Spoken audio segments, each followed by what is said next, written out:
What is going on, Tan and J Man Show Nation? It is Monday nights, April 13th, 2026, and you're listening or watching a brand new episode of the Tan and J Man Show, episode 491 to be exact. Hit that like button, that subscribe button, that follow button, notification bell on YouTube if you haven't done any of that already. And if you're listening on your favorite audio podcast platform, please give us that 5-star rating and review and make sure you're following or subscribed on there as well. I'm Tanner Lee. If you are watching live on the IC Sports Network or the Tan and J-Man Show YouTube channel or our Facebook page, you can see that Josh the J-Man Munt is not on screen with me this evening. As a matter of fact, this will be the first of 3 weeks in a row that Tan and the J-Man aren't going to be together.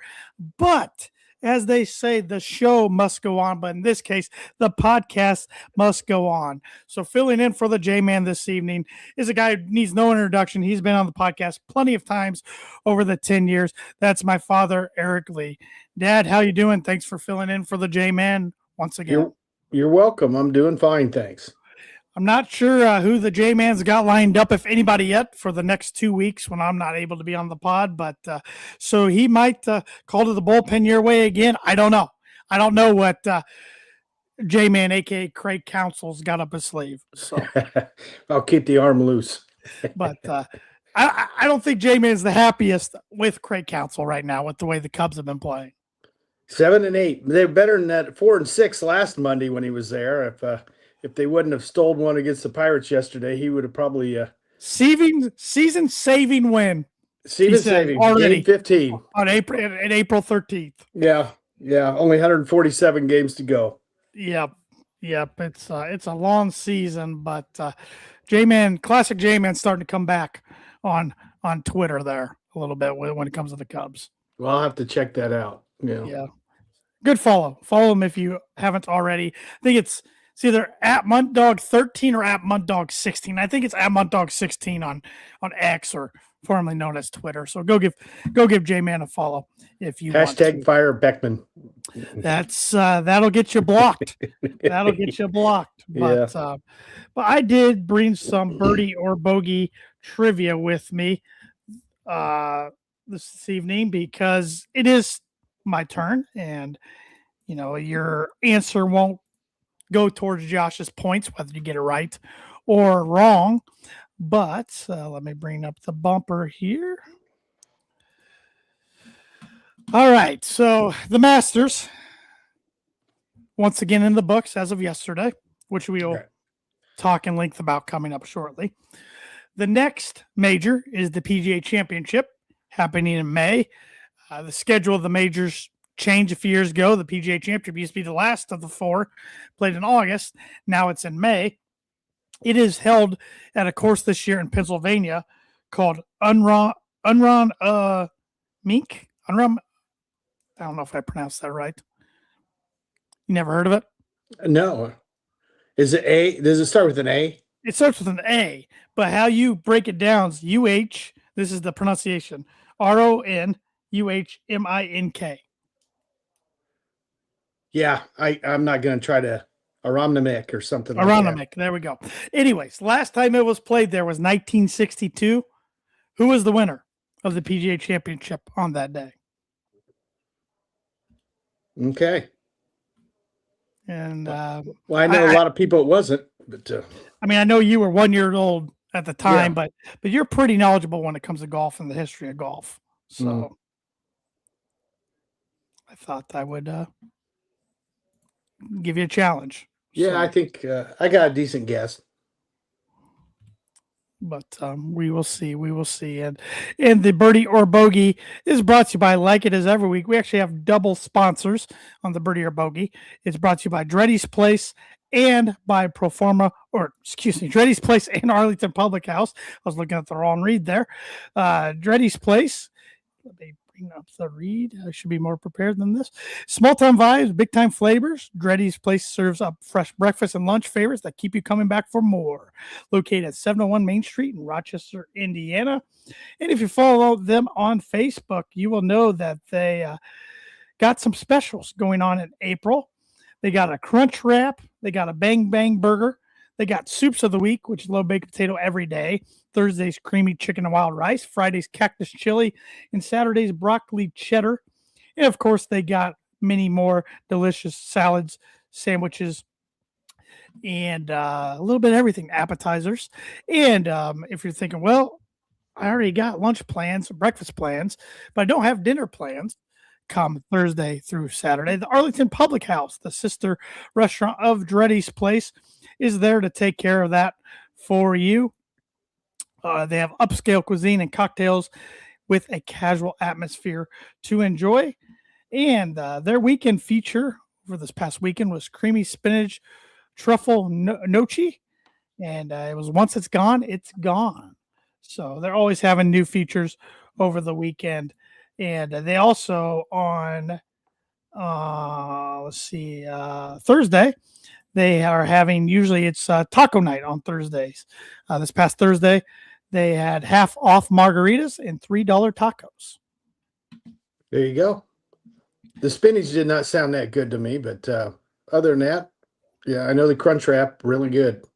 Yes, crunch wrap. Think of a popular fast food chain. Crunch wrap, but this one's a little healthier for you, made with better ingredients. So, Yeah. But like I mentioned in the Birdie or Bogey trivia question this evening, the Masters 2026 edition has come and gone, but a familiar place, a face wearing the green jacket yet again, one that wore it last year for the first time in his career, Mr. Rory McIlroy goes back-to-back green jackets, only the fourth player ever to do so, joining the company of Jack Nicklaus, Nick Faldo, and Tiger Woods. Pretty good company to be in. And it's Rory's sixth major victory of his career. Overall thoughts on the tournament, and what does this do for Rory's legacy present day and going forward? Well, obviously, every major win increases your legacy. There's only 4 guys on the face of Earth who are still alive that have more majors than Rory McIlroy, and that's Jack, Tiger, Tom Watson, and Gary Player. 3 of them, hit ceremonial shots to start the Masters this year. So, yeah, he's getting in that legendary case. He's tied in Faldo, Trevino, and Mickelson with 6. I'm all one that is more into total major wins versus the quote unquote Grand Slam. They all have pretty equal importance, but I would say now the Masters has become the #1 golf tournament in the world. I think it was the Open for a long time, but the Masters, Jim Nance, all the tradition, and Rory kind of. He dominated for 2 days, but after the second day, he was 90th out of the 91 players in driving accuracy.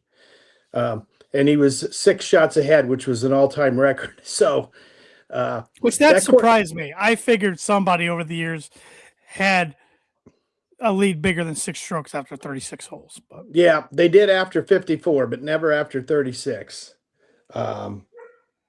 Pretty incredible stuff. But then he did not play very well on Saturday. He kind of just juked it around and got 1 over par, let a bunch of people catch him, including Cameron Young.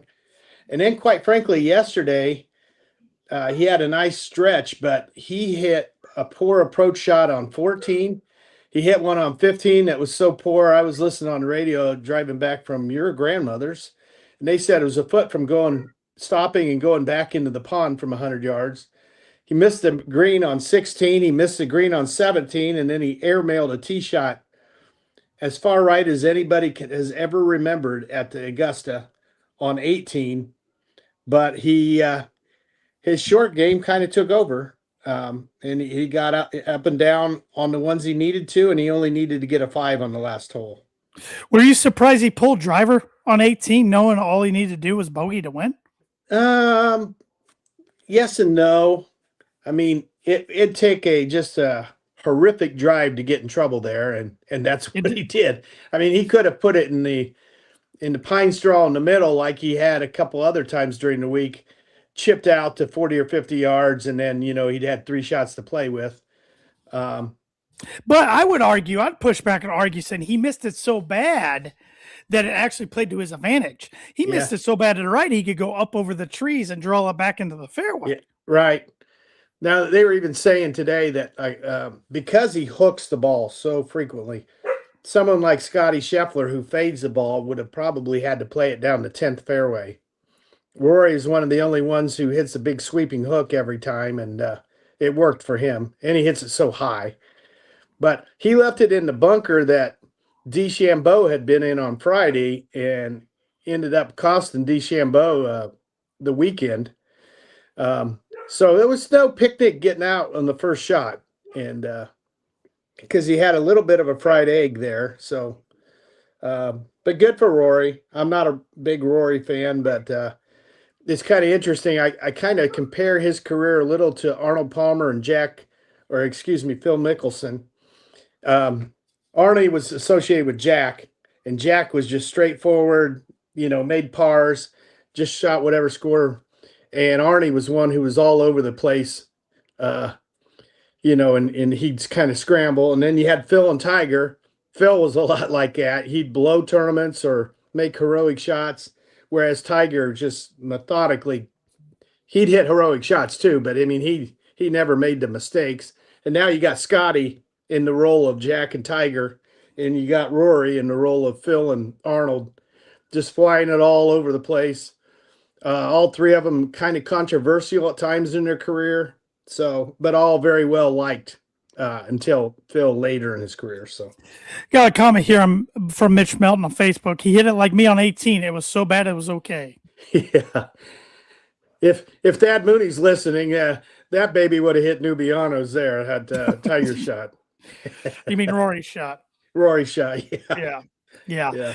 You brought up Scotty Scheffler. Speaking of Scotty, number one ranked player in the world, 12 shots down, hardly made the cut. 12 shots down going in Saturday, hardly made the cut. End up solo runner up, only behind Rory by one stroke. And he's the first person since it was 1930 something that played the final 36 holes of the Masters without a bogey. And on Saturday, he didn't birdie either, the two short par fives in the back. And he was giving himself an opportunity every hole. The one on 17 was, I don't know, half an inch to the left, or, maybe we have a tie ball game. I don't know how that didn't go in. Yeah. So, but yeah, I wonder if Rory hits a better drive. This sounds weird. Hits a better drive knowing he's only one up going into 18 than two up. He might not hit driver if he's one up. Yeah. Two up, he probably thought he had a shot to play with, but who knows? I'll say if he was one up and hit that drive he did, I think he makes worse score than bogey and loses the tournament. He could have. He kind of showed that last year when he needed to finish it up. He couldn't. Had to go in the playoff and then became heroic Rory again.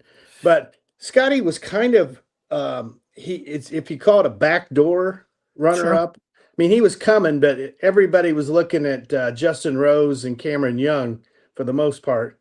And then there was even guys like Terrell Hatton and Russell Henley that were making an early push. So you got the drama that you need on a Sunday. Yeah. I'm glad it wasn't a runaway. I was kind of disappointed on Friday night. I thought, oh my gosh, we don't want to see this 8-shot lead going into the last day or whatever. And it got carried over in a heartbeat. So, yeah. And you were saying, some guys battling there. Justin Rose at one point had a 2-stroke lead yesterday, and I had a little money on him, so I was pretty happy. I had picked him to win last Monday on the Tan and J-Man show. So, I hurried up and cut a snippet from the show and posted it out there on the Tan and J-Man show because I wanted to try to look smart if Justin ended up winning. By that time I did, he had found himself a stroke down. Then it kept getting worse. Yeah, and it's kind of funny. I think the pivotal hole yesterday was hole 12. Rory hit it in tight, made birdie. Cameron Young hit it in tight, missed, and Justin hit it over the green. And he did an Arik and flubbed one about 8 feet on his chip shot, and that's your 2-stroke swing right there. So, Yeah. I picked Justin Rose. J-Man picked Bryson. Bryson's the new guy that's on the bad end of the J-Man's bucket curse. Ever since he started last year with the PGA Championship, Bryson hasn't won a major, which, I mean, it's only been now 4 majors. Right. But in the first Masters that J-Man predicts that Bryson would win, he triple bogeys the 18th hole on Friday and misses the cut. Yeah. And the whole Live crew had a pretty rough time, except Besides for Terrell Corral. Hatton. Yeah. And Dustin He Johnson. knocks on the door constantly. But He does. He's going to get one someday. Dustin Johnson had a fine tournament. He was even par, but nobody had a worse one from Live than Sergio Garcia. No. Yeah. What I think a he'd jerk. rather miss the cut than Man. do some of the crap he pulls. But You know, he had to feel like an idiot after he did that. And for everybody listening or watching that didn't see what he did, he hit a drive on the second hole yesterday and got so mad he smacked his driver against a tee marker, busted the tee marker at Augusta, and hit a water cooler, busted his own driver. yeah. To where the chairman of Augusta went and talked to him on the 4th hole to remind him of conduct policy, pretty much. Because, I mean, you're a former Masters champion in 2017. That's a very prestigious honor, and you're acting like a baby out there. Yeah. Some things never change. Yeah, and being on Live too, he's not going to be very popular out there. And there was only 10 Live guys, but 3 or 4 of them are in that 45 and up group that you can kind of put them with other Masters champions. Really don't have much of a shot. So a lot of the young Live guys that are Joaquin Neiman and I can name several others, David Puig, weren't in. There was one young guy, Tom McKibben, who's going to be a star, but he missed the cut. But and Cam Smith I think he's missed 6 major cuts in a row now. His career has really went downhill since he left. So, but Rahm wasn't Rahm. He ended up +1. I mean, he had a nice round yesterday to kind of get 40th or whatever. But yeah, but. I did look in the top 10, 9 of them played in the Ryder Cup last year. The only guy who didn't was Max Homa. So we had the stars there for sure.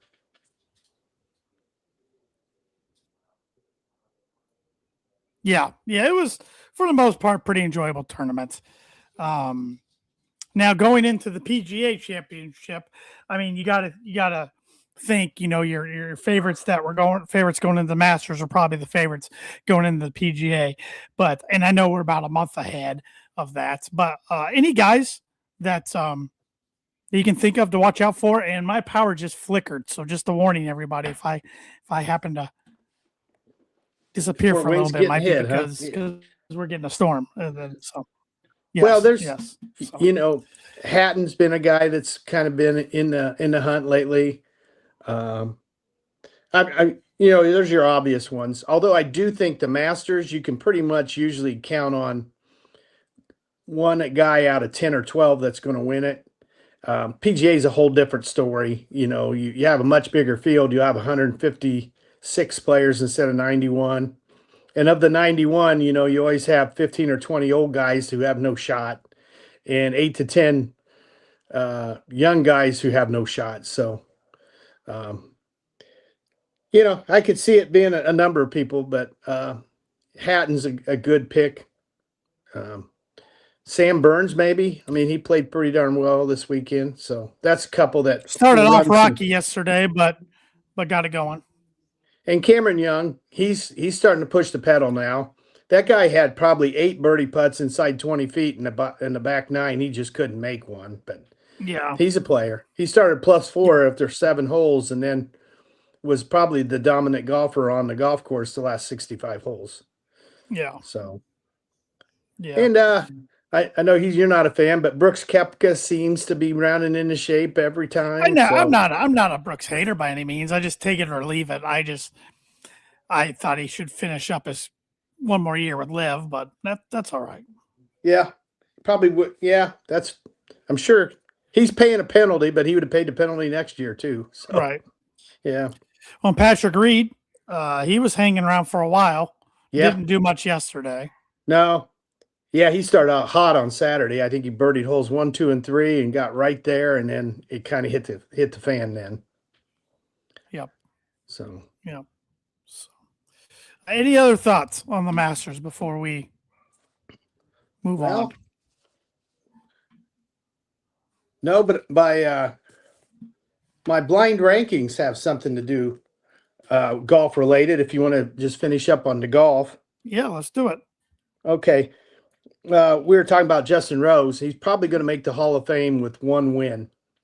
But he's also won an One Olympic major win. one major win. I think he's Yeah. got 13 wins And I mean, 3 Masters runner-ups. Yeah. and a gold medal. Yeah. And been a Ryder Cup superstar. I mean, he's been a pain in the Americans, but And he's a guy I find myself rooting for. Some Europeans I don't. yeah, He's a good guy. he's a good guy. He burst onto the scene. You probably don't remember this in the British Open as an amateur, and got fourth. Turned pro and then missed his first 22 cuts on the European tour. So he's been through it before, but very good. But I got 5 other guys who've won one major, and I thought you could kind of list them. I'm thinking of maybe in Hall of Fame worthiness based on some of the things they've done. Sergio Garcia. Well, I mean, he's a Masters champion. He's a Players champion, if I'm not mistaken. He also is a Players runner-up in a playoff in 2015.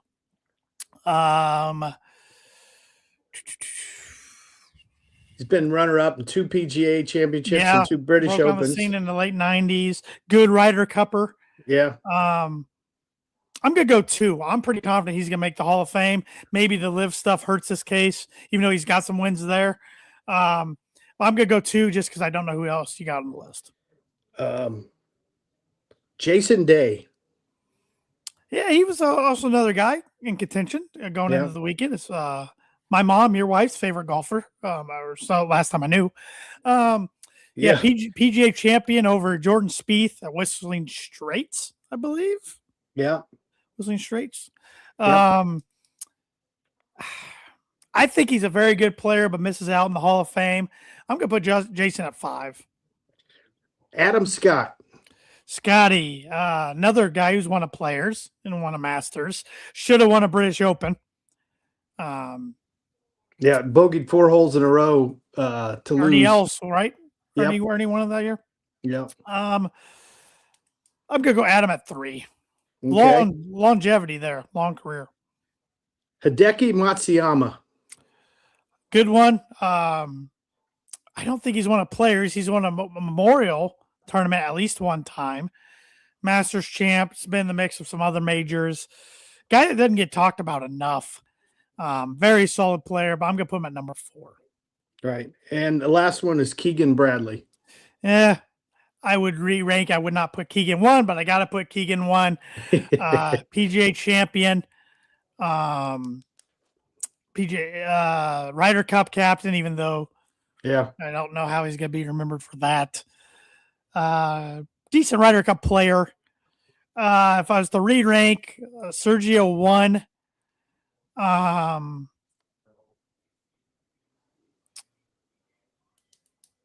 Sergio 1. Trying to think. I'm missing a guy. Adam Scott, Jason Day. Sergio 1, Adam Scott 2. Then I'm going I think Jason Day 3, actually. Hideki 4, Keegan 5. Yeah, that's how would you rank them? That's pretty close. I do think they'll put Hideki in the Hall of Fame because of the lack of Japanese players that have made it. Sure, he's probably the best ever from that country. And I don't know how he is as a President's Cupper. Yeah, he plays in them all, and so does Adam. But they don't win much. I don't care for that event. Yeah, that's kind of a made-up thing, isn't it? Well, I mean, the U.S. just dominates, and most of the good international players that aren't from Europe are playing over in Live Golf, and they can't play. Well, that's true. The President's Cup, so they just they're not going to go away with it because golf's so much about tradition. But I feel like they could scrap it, and a lot of people wouldn't care. Besides those who actually are playing in it. I agree. It would it's be hard, fun if they could do a Live versus PGA Tour thing in the years opposed to the Ryder Cup, but that'll never happen. right? And I think Liv's got a tough couple years coming up unless one of these guys steps up and wins, a big tournament like Uh, Brooks did the one year and Bryson did the other year. They need somebody to come up and win one. Well, and they could have a tough couple of years if they don't re-sign some guys. I Yeah. mean, if Bryson DeChambeau at the end of this year says, I'm going back to PGA Tour, or I'm going to just do my own thing on YouTube and play in the majors I'm qualified to play in, Yeah. that could be the sinking ship. Yep, I agree. And John Rahm can't leave. He's contract. His contract. He's there for a little while. Yeah. So, Yeah. Now, if like Rahm and DeChambeau would take the next two, the PGA and the U.S. Open, that's going to really punch the PGA in the head a little bit. Brandon Chambly's hair will be on fire. Oh my if gosh, that happens. That's almost why I'd like to see it happen. Oh, me too. Me too. Yeah. Me too. But good list. Good blind rankings list. Blind ranking segment is brought to you by Like It Is Every Week Proforma Print 2 Promo Group. If you're looking for a trustworthy, dependable resource for next trade show, company picnic, or a sales meeting in 2026, Proforma Print 2 Promo Group. It's over 50 years combined experience in promotional products and commercial print. They strive for fast and efficient response to all your print needs, so you need to look no further. Let them be your one-source print and promotional company by giving Barbara Van Weinsberger a call today at 574-210-3815. Well, I got some sporting events pulled up that happened on this day on April 13th, if you want to learn about them. I do. So I'm mentioning this because this could have been part of the birdie or bogey question a few weeks ago, but Josh chose the all-time strikeout leader on opening day. But on this day, 1926, at the age of 38, Walter Johnson pitched his 7th opening day shutout. That's pretty good. He'd go on to pitch 8 of them, most all time. So you wanted Walter Johnson on the bump on opening day, for sure. Yeah, you did. On this day, 1942, who won the 9th edition of the Masters? I'm going to go with Byron Nelson. Byron Nelson won an 18-hole playoff by 1 stroke over Ben Hogan. Talk about some big names right there. Yeah.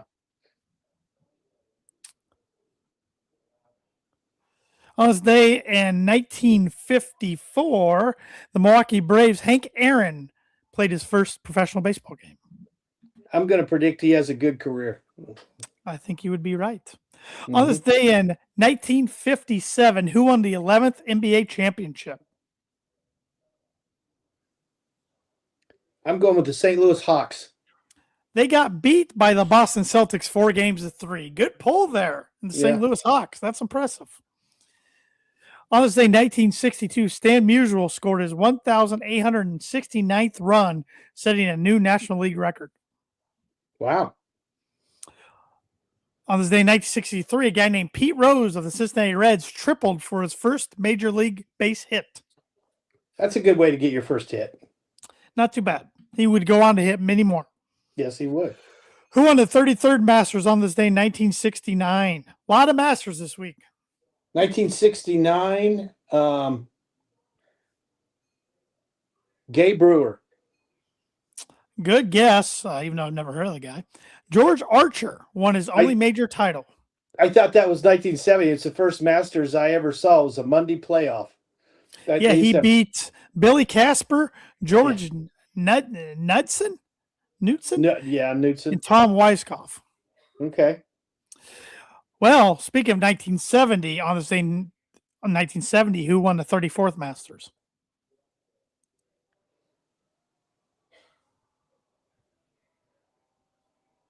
Jack? Billy Casper defeated Gene Littler. Yeah. In a Monday 18-hole playoff to win his third Maybe major that's title. the one I'm thinking of, but yeah. Billy Casper was the last back-to-back years 18-hole playoff for the Masters. Yeah. On this day in 1975, who won the 39th Masters? That was Jack. That was Jack, win his 5th Masters title, 1 stroke ahead of Johnny Miller, thank goodness, and Tom Weiskopf. Yeah, Weiskopf got runner-up 4 times. Lee Elder became the first African American to compete in the Masters on that. Yeah, I remember that was one of the best Masters ever. How about in 1980, the 44th edition of the Masters? Who won it? Seve won his first Masters 4 strokes ahead of Jack Newton and Gibby Gilbert. Yeah. What a name there.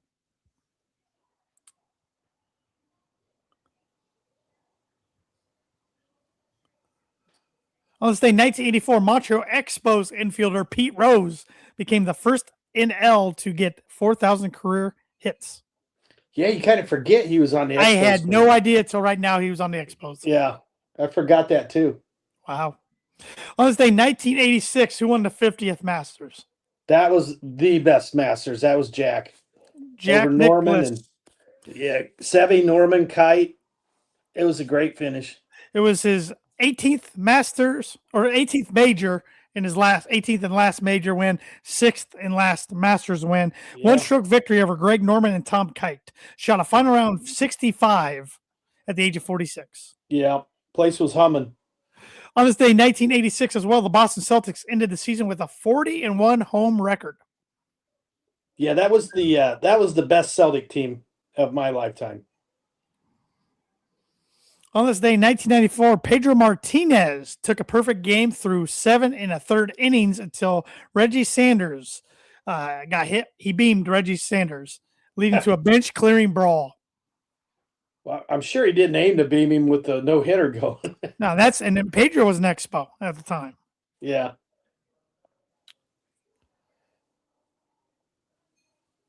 On this day, 1997, who won the 61st Masters? 97? Uh-oh.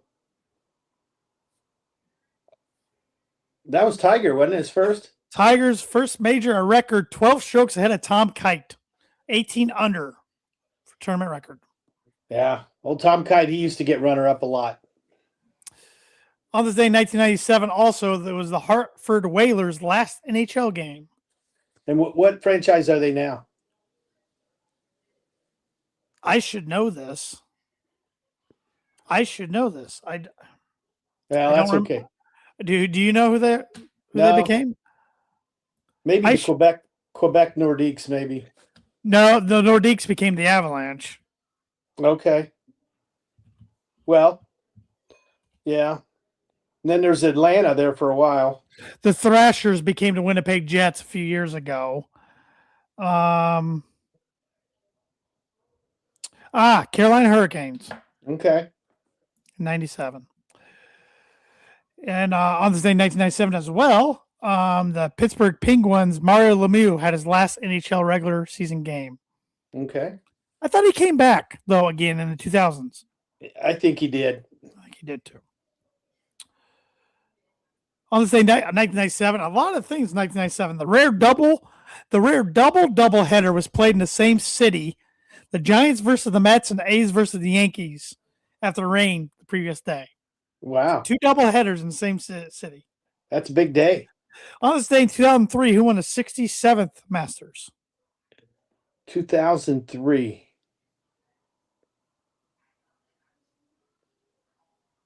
Mike Weir. Mike Weir won his only major title in one-hole playoff over Lynn Mattice.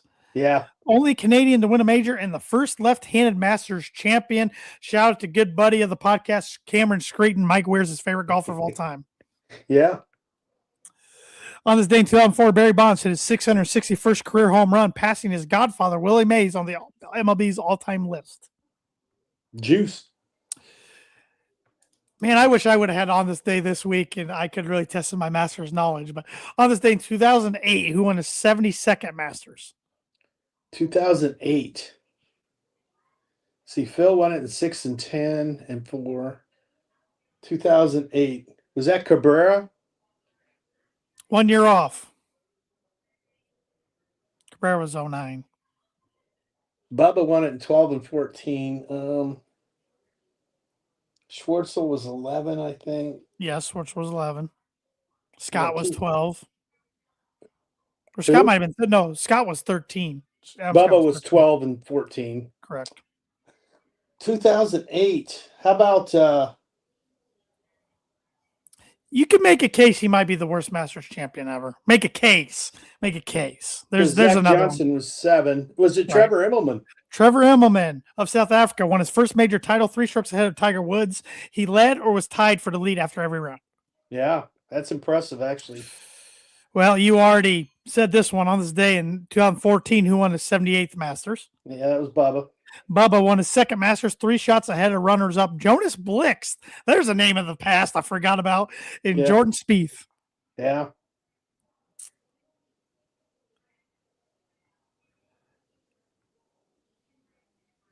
And on this day in 2019, Greg Popovich surpassed Lenny Wilkins to become the all-time winningest coach in NBA history with his 1,413th win as the Spurs beat the Nuggets 101-96 in the Western Conference playoffs.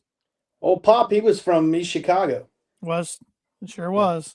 And on this day last year, Rory McIlroy won the 89th Masters, completing the Grand Slam playoff win over Justin Rose. Real quick before we get to sponsor read, do you like Jordan Spieth's chances of completing the Grand Slam going into the PGA Championship? And why does that not make more headlines? Well, because he hasn't really been relevant now for 7 or 8 years. He's almost like a tied for 11th machine. Yeah. And then, of course, you have Scotty going for it at the U.S. Open. It's true. So chances are that's not going to last long. I would say Phil would be going for it at the U.S. Open, but I don't think he's going to be playing the U.S. Open. Yeah. That guy's been runner-up 6 times in the U.S. Open. I mean, I think he just hits fairway wood instead of driver against Jeff Ogilvy, he wins. Yeah, that was the one that really hurt him. And then when Lucas Glover's got there at my guy David Duvall, that hurts him too. Yeah, he's ranked like 880th going in. What a story! Yeah, Well, and then that was a British Open where Norman was in the mix, wasn't it, at his old age? And then, of course, Tom Watson, too. Yeah. So, yeah. But that's the On This Day, which is brought to you by, like it is every week, Blue River Digital. Blue River Digital is a full-service smart marketing agency. They help businesses simplify marketing and grow with intention. Their focus is on systems, strategy, and long-term results, not hype or one-off tactics. They offer digital marketing, website development, graphic design, printing and direct mail, signage and vehicle graphics, corporate apparel, promotional items, and AI and automations. They work with small, medium, and large businesses spanning across the United States with a strong presence in Northern Indiana.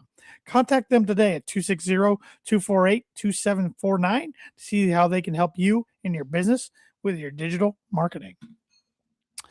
We don't talk a lot of NBA on this podcast, but the NBA playoffs set to begin this week. The Indiana Pacers not in it. They only won 19 games this year after finishing the Eastern Conference champions in one half away, really, from being NBA champions last year. Yeah. The Halliburton was on pace for 75 points when he got hurt that game. So yeah. That was a shame. But the Pacers, if Halliburton's close to ready to go next year, 90%, and then they're going to have one of the top picks, and they got this. Hopefully, pick number 1. Pacers deserve it. Then they got that Zubac, who I think's a good player. He's a 15-10 guy, so they could bounce right back next year. And the East is fairly weak. Boston's looking good right now, but other than that, it's very attainable. And this is the first time I'm looking at the playoffs and in the playing games as well. I couldn't even have told you a lot of these teams were in the playoffs. This is the least I've followed the NBA in my whole life this year. Yeah. But now I'll probably watch. I'm kind of a bandwagon fan. I like the playoffs, so I'll probably watch bits and pieces of the playoffs because I think it's a good product. I don't think the regular season is a good product, in my opinion. Yeah. But your playing games start tomorrow night. In the East, you got the 10th seed Miami Heat at the 9th seed Charlotte Hornets. The East or the Heat are familiar in being in the playing game in the East, it seems like. Right. And in the Western Conference, you got the 8-7 matchup tomorrow night. You got the Blazers and the 8th seed at the 7th seed Phoenix Suns. Yeah. Wednesday night, you got in the East, the 8th seed Orlando Magic at the 7th seed Philadelphia 76ers. And on the West, you got the 10th seed Golden State Warriors at the 9th seeded LA Clippers. And of course, if you're a 9 or a 10, you have to win your game and then go on the road and play the loser of the 7-8 game. So, the 7-8, the loser gets 2 shots to get 1 win. Right. The interesting one there is the Clippers. They started out the year 6-21, and then became one of the hottest teams in basketball for a long period. Kawhi Leonard probably had his best year. And the Hornets have been one of the best teams in the NBA over the last 30 games. So they're very young. They got this young Con Knipple who played at Duke last year. And then LaMelo Ball has actually become a force. So At least one of the Ball brothers did. yeah. That's one sports figure I'm glad has gone away is the dad. Yeah. You think? Man, He's annoying. he was. Yeah. I wonder how that happened. I wonder if one of the kids got a hold of him or like a PR guy or what and said, you need to shut up. Well, Because he really just kind of disappeared.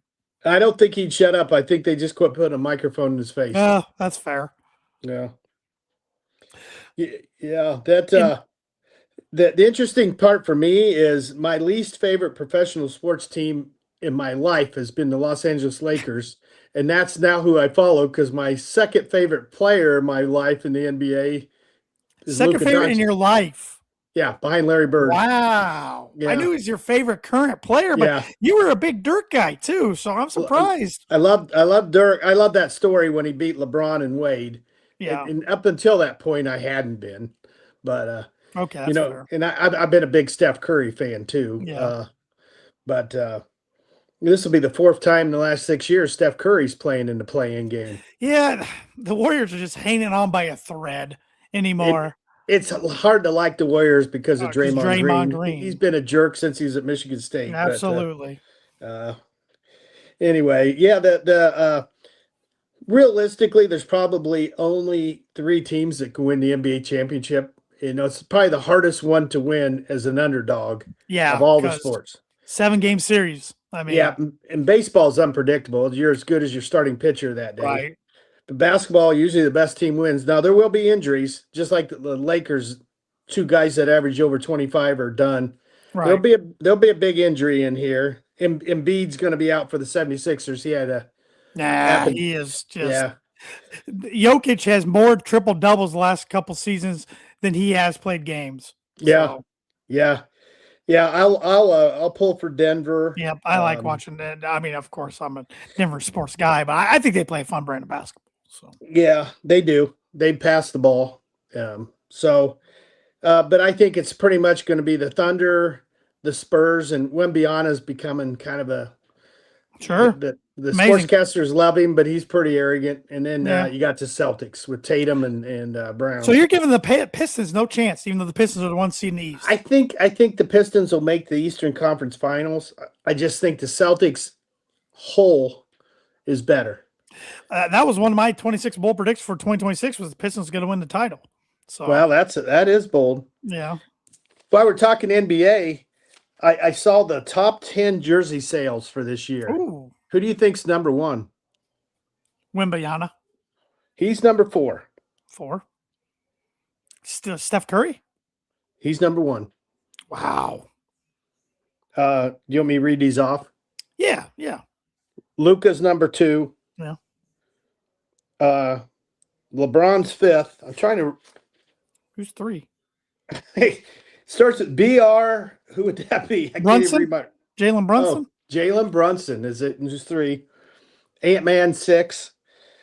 Tatum 7. SGA 8th. Cooper Flag 9th. And Jokic 10th. Interesting mix. Yeah. But Luka was number 1 all year, and then Steph just passed him.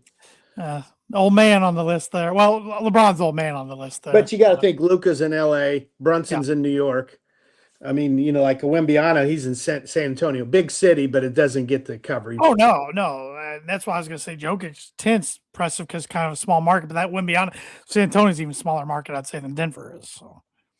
Well, actually, yeah, it might be, but I mean, Denver's got 4 they got a team in every major sport. San Antonio's got 1. San Antonio is one of the 5 biggest cities in the United States, but they only have one. They only have 1 sports team. Well, Ant-Man, I mean, in Minneapolis, that's a small market. For sports. Well, and SGA, who's going to be back-to-back MVP. Yeah. That's as small as it gets. Is Oklahoma City. Yeah, they're very arrogant. But looking at the matchups, the Pistons will play the play-in winner the 8th Yeah. seed. The Celtics 2 seed will play a play-in winner of the 7th seed. The Knicks, I cannot stand the Knicks. 3 seed will play the 6th seed Hawks.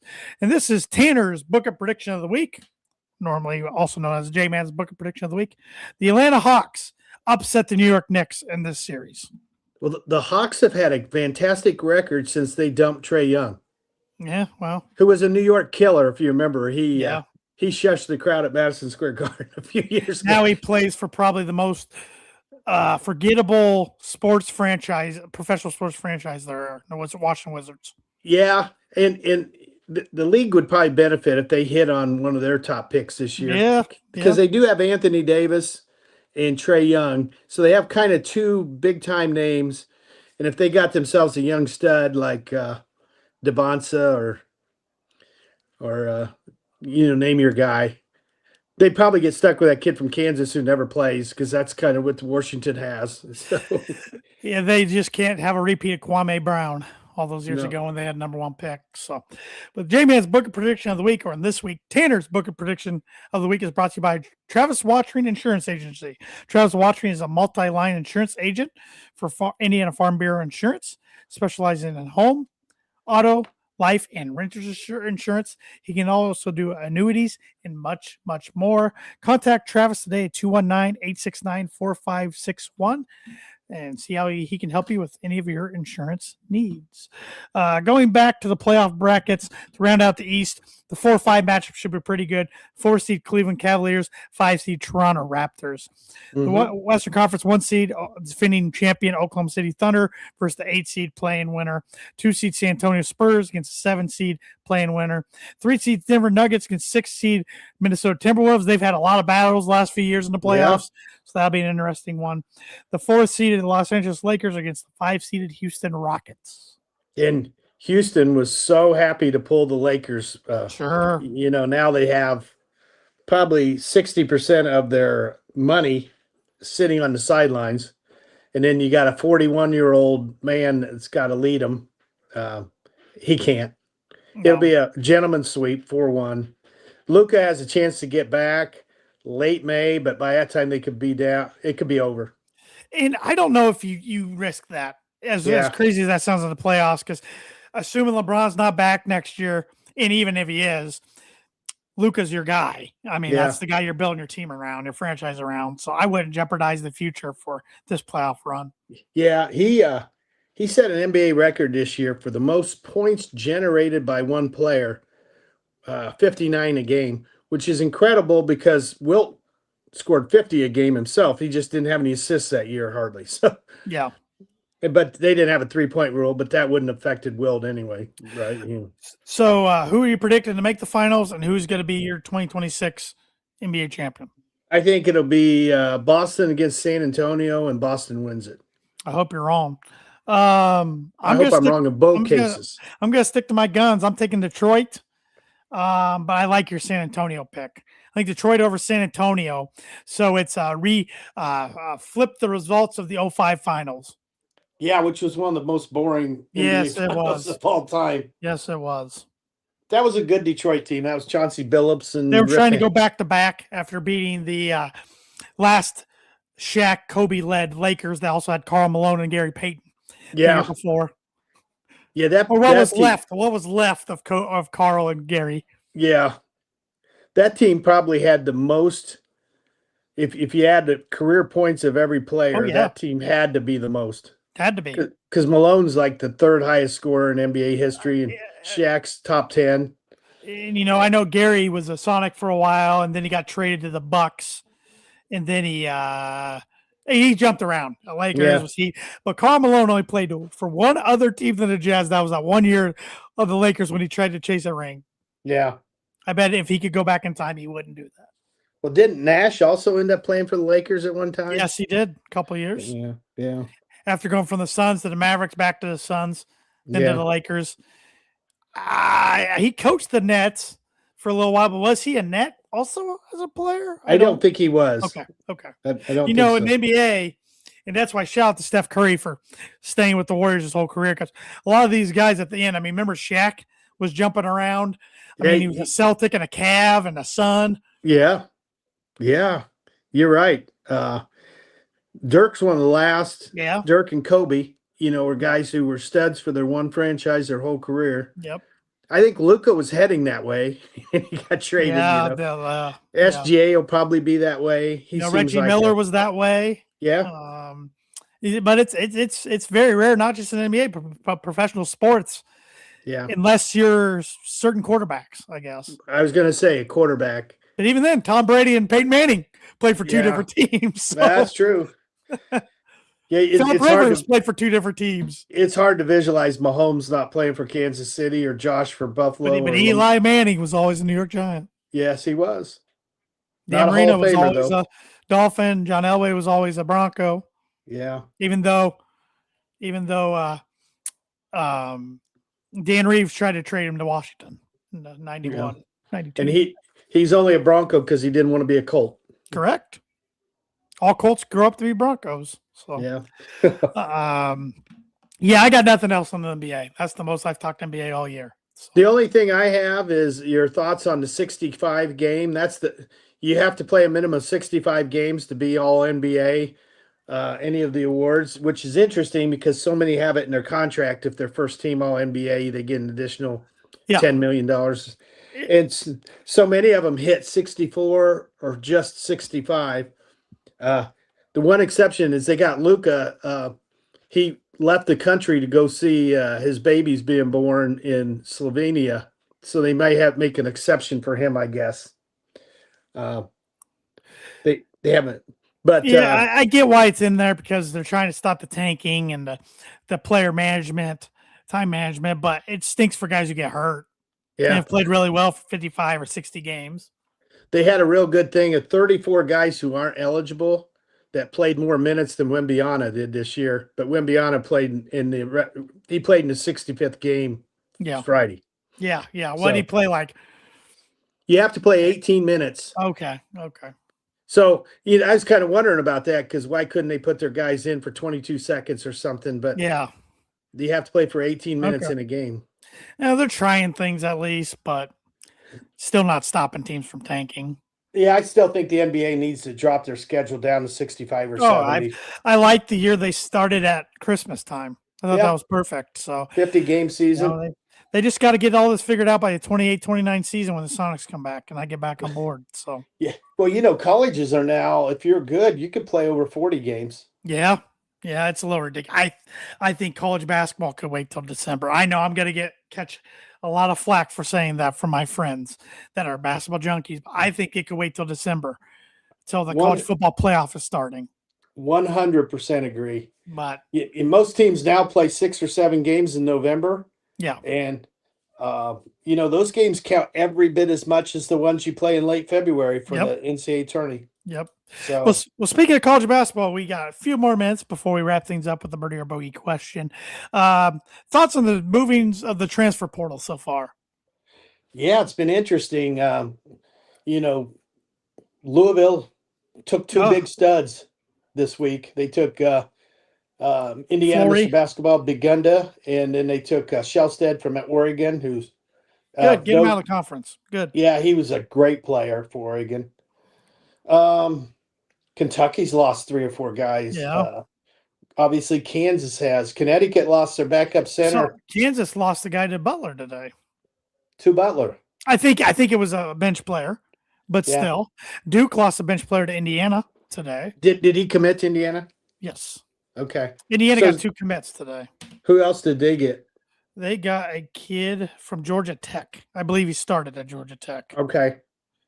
They got Darren Harris from Duke. And they got he was a top 40 kid in high school. Right. And then they got that's in my group chat. I'm in the wrong chat. I know who I've seen the guy from Georgia Tech. I can't think of his name either. But interesting. Of course, last year they got 6 guys who came out of high school 4 stars. Jadine Mustaf. Okay. From Georgia Tech. He's a guard. I saw Georgia Tech play once this year. I don't know why in the world I was watching Georgia Tech, but it was on the they were playing maybe it was Duke and they were playing them tough, but Of course, any kid going to Duke's going to be in the top 40. Sure. Once you sign with Duke, you're in. Sure. Duke's in on a lot of guys. One of them being Blackwell from Wisconsin, who's sounds Duke's in on him. Illinois is in on him. Yeah. I'm not sure who else. I saw Wisconsin's AD today step down and is taking a job within the Big Ten Conference. Okay. Well, Illinois got a kid from Providence who averaged like 15 a game. Michigan got the center from Tennessee. Yeah, that's a big one. Their big hope is to get Morez Johnson back. Cadeau already said he's back. So Michigan will be loaded again next year. I guess the only bad thing about, Purdue's got their whole team coming back except Aaron Fine, a walk-on who could be coming back. Yeah. Which is a great thing. Retention's great. It's rare. The only bad thing is it is crickets on the transfer portal front. We don't even know guys that Purdue's really talking to. I know. They're probably talking to some centers. They have to for depth. They did get that Caden Pierce, yes. who's I don't know what his designation is. He's a graduate of Princeton. Right. Who didn't play this year and he did pick Purdue over Gonzaga, Duke, and Connecticut. UConn, so obviously he's a player. So and they kind of got good. Omer Meyer last year was kind of and then retaining them. I mean, those two pieces Purdue fans forget about, but it would be nice to hear some names being thrown out there just for depth pieces. Yeah, I still think just get a real strong rebounder a necessity. So we'll see. Because I mean, Hahn looks promising, 7-1 freshman coming in, but he might not be ready right away. Yeah, I don't know. Well, and Daniel's been there 2 years, and we're not sure he's really ready. That's a very good point. Michigan State's the other one that's real quiet. Yeah. Nebraska got the kid from Carmel, this Orme. Yeah, and they've retained some of their guys. And they will get Connor Sejan back next year, who got hurt early in the year. So they always have shooters out there. Yeah. Northwestern's been decimated. Oh, my gosh. Trey Singleton went to Iowa State. I saw Iowa State, though, their best player is putting in the name in the NBA draft while remaining eligible. But it sounds like if he comes back, he's going to put his name in the portal. Yeah. He might have been the best player I saw at Mackey Arena all year. Yeah. He's 6'11" guy who can shoot 48% at three. It's ridiculous. He'll make it. He'll be in the NBA for 10 years once he goes. Yeah. But I found that interesting because Iowa State coach didn't want to be. He even said he didn't want to be on the fence and then lose him at the last second. So he'd rather lose him now and try to replace him. It's true. It's good culture. So, I don't know. I'm sure UCLA and USC are being heavily involved in some stuff. I just don't know what's going on those West Coast schools. Yeah. Notre Dame in state's been decimated by the transfer portal. Butler's lost a lot of people, but new coach Ronald Norwood's getting some guys in too. Yeah, and the two old Purdue players, Miles Colvin committed to Cincinnati. Camden Heide put his name in. He's probably going to have the same role wherever he goes. He's got 2 visits lined up that I've seen, Auburn and Grand Canyon. Interesting on Grand Canyon. Yeah. Always a good team, but I mean, you talk about they're decently athletic usually too, so maybe he fits in their style. Yeah. But those are the 2. Maybe he has more, but those are the 2 I saw last week that he had lined up. Interesting. Yep. Yeah. I thought Miles Colvin was Notre Dame bound, so I missed on that one. Yeah, that would have made sense. And I think Marcus Burton's Indiana bound. So do you? I do. That's just what my gut's telling me. Even though they got those 2 guards? That's a good point. I don't know. I know. The last thing you want to do is transfer into somewhere where you have to compete for a starting job. It's true. It takes a special kid to want to do that. That's true. But as we wrap up with the birdie or bogey question, the last time the PGA Championship was held at the course is going to be held next month was 1962. Aronimink, that's how I'm pronouncing it. I don't know. It was, like I said, 1962, West Philadelphia. Who was the champion? I have a couple thoughts. These aren't my guesses, but I know Don January won one in the early 60s, but I don't think you would do that. And there's a guy named Jerry Barber that won one in the early 60s, but I'm going to go with Gary Player. You got a birdie. Glad it's not going towards J-Man's total for the year. Yeah. Well, you got to bring it to stump the old man. Man, very solid, solid showing there. But Dad, thanks like always for filling in for the J-Man. Really appreciate it. Yeah, no problem. And tune in next Monday as the J-Man will be back for episode 492 of the Tan and J-Man Show. Have a great week, everybody.